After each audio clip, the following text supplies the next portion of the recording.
A dor aguda é aquela dor de imediato. A IASP, que é a Associação Internacional de Estudo em Dor, ela divide a dor aguda e dor crônica por uma questão temporal. Então, passado de 3 meses, você considera uma dor crônica.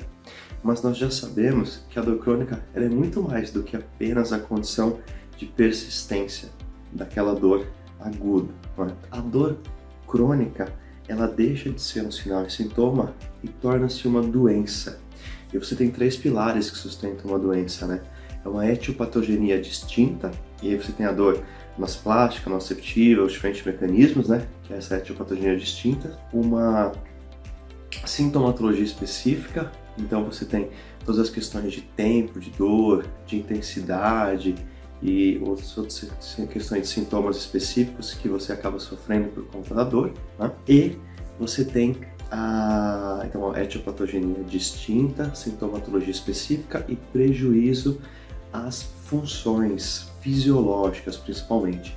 E aí nós sabemos que quem tem dor crônica tem comprometimento do sistema imunológico, tem comprometimento comportamental e outros tipos de disfunções em todo o seu sistema fisiológico. Então, dor crônica, ela tem o caráter de ser uma doença. A dor aguda não. Ela vem mais como ali aquela sintomatologia que você terá decorrente de um risco iminente ou de alguma lesão que você eventualmente tenha sofrido. Então percebe a diferença, né? Quando você começa a entender que a dor crônica não é só a persistência da dor aguda, mas ela é uma doença, é uma visão totalmente diferente para o paciente, uma visão totalmente diferente para o tratamento.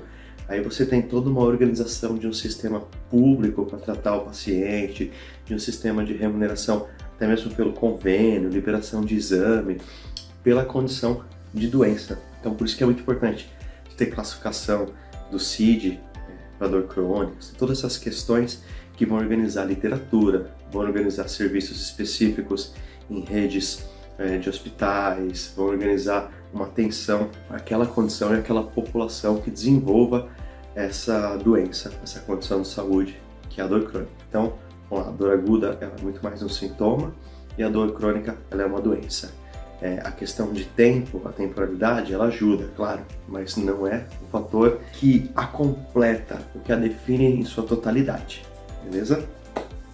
Bora lá. Qual é a vantagem de saber tratar a dor aguda do meu paciente? Bom, primeira coisa, né? Saber tratar a dor ela é sempre uma vantagem e é algo que vai valorizar você como fisioterapeuta. Por quê? Porque quando você trata a dor, você soluciona um problema do seu paciente. E ao solucionar um problema do seu paciente, você é valorizado. Quando você é valorizado, você tem inúmeros benefícios na sua profissão. Bom, isso é o primeiro fator que você deve ter em mente. O primeiro benefício que você tem de saber tratar a dor aguda é ser valorizado. O segundo, você ajuda a resolver um problema mais imediato. Depois, você cria condições daquele corpo de conseguir interagir terapeuticamente com a proposta que você tenha. Habitualmente, a melhora ela vai vir com exercício, com movimento. Mas uma lesão muito aguda, você precisa lançar mão de recursos analgésicos, seja eletrotermofototerapia ou qualquer outro tipo de terapia específica, tem que lançar mão de recursos analgésicos para que aquele corpo consiga se reorganizar para aí então realizar os exercícios necessários. Então, saber tratar a dor aguda é saber lidar com sintomas mais imediatos, aquele que vai lidar muito mais com o atleta, de repente, com lesões traumáticas diretas, ou com os diferentes momentos que a pessoa pode ter uma dor aguda. No sistema hospitalar também, por exemplo, a pessoa pode ter diferentes dores agudas, por mudança de decúbito, por passagem de catéter, passagem de dreno central, dreno torácico. Então, olha como é importante saber tratar a dor aguda. Você resolve algo que está surgindo de imediato e ainda antecipa-se a isso, né? Como assim, professor, antecipar-se? Imagina que no serviço hospitalar, a pessoa está programada a passar um dreno de tórax. Então, já sabendo disso, já pode lançar mão de alguns recursos, de repente, que auxiliem nesse processo, né? E aí, por isso que você tem intervenção fisioterapêutica, até mesmo dentro de cirurgias. Então, por que a dor cronifica?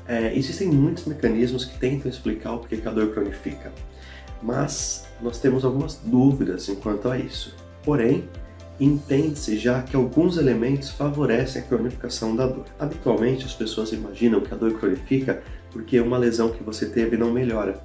ou acaba piorando e a dor vai cronificar por conta disso. Mas a gente percebe que quanto mais tempo você tem a sua dor, menor ligação ela tem com o conceito anatomopatológico, menor ela é um marcador de lesão do seu tecido e assim por diante.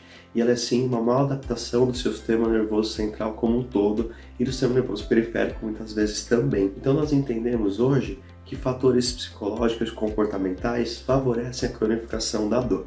Esses fatores, eles são pensamento catastrófico, cinesiofobia, evitação de movimento, redução da função, clausura, pensamentos de que a dor nunca vai passar, fazer cada vez menos exercício, estilos de vida que envolvam alimentação inadequada, sono inadequado, atividade física inadequada.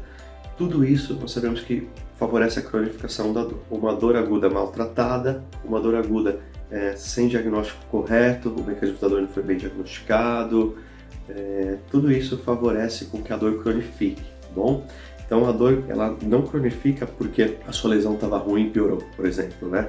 Embora, claro, você pode ter uma dor que se cronificou com fatores anatomopatológicos associados, mas a dor ela acaba se cronificando por uma questão muito mais correlata ao sistema nervoso central, ao seu comportamento, a maneira que o seu paciente lidou com todo o processo de dor.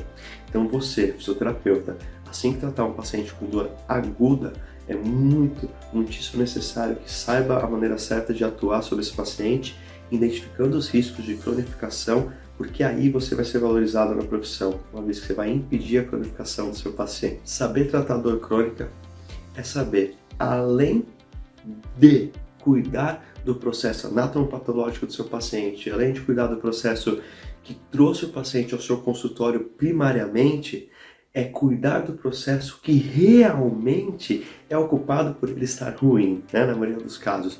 Como assim, professor? É habitual que os pacientes eles venham até você para tratar uma osteoartrose de joelho, para tratar uma fibrose cística, para tratar uma dor oncológica. Ele vai vir até você para tratar algum tipo de condição, acidente vascular encefálico e assim por diante. Mas associado a essa condição, o seu paciente ele tem dor crônica. Quando o seu paciente tem dor crônica, ele acha que ele só tem um sintoma associado àquela condição inicial. Mas na verdade o que ele tem? Uma doença que ele não sabe que tem. E aí quando você consegue agir nessa doença específica que é a dor crônica, você soluciona o problema dele. E aí você é valorizado como fisioterapeuta porque você solucionou um problema que ninguém antes solucionou. E que habitualmente já deve ter escutado muito, né? O paciente já fez o quê? 50 sessões de fisioterapia, 70 sessões de fisioterapia, já investiu uma série de condições de tratamento e não melhorou com nada. A vantagem de trabalhar e saber tratar o paciente com dor crônica, a vantagem de saber reabilitar o paciente com dor crônica é solucionar o real problema dele e não a causa secundária, que habitualmente é tratada como a causa primária.